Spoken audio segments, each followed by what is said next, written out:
بسم الله الرحمن الرحيم والتين والزيتون وطور سينين وهذا البلد الأمين لقد خلقنا الإنسان في أحسن تقويم ثم رددناه أسفل سافلين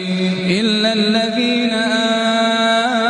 آمنوا وعملوا الصالحات فلهم أجر غير ممنون فما يكذبك بعد بالدين أليس الله بأحكم الحاكمين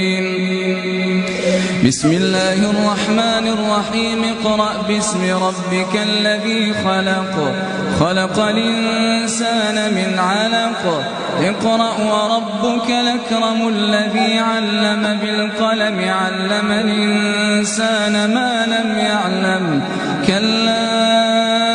إن الإنسان ليطغى أن رآه استغنى إن إلى ربك الرجعى أرأيت الذي ينهى عبدا إذا صلى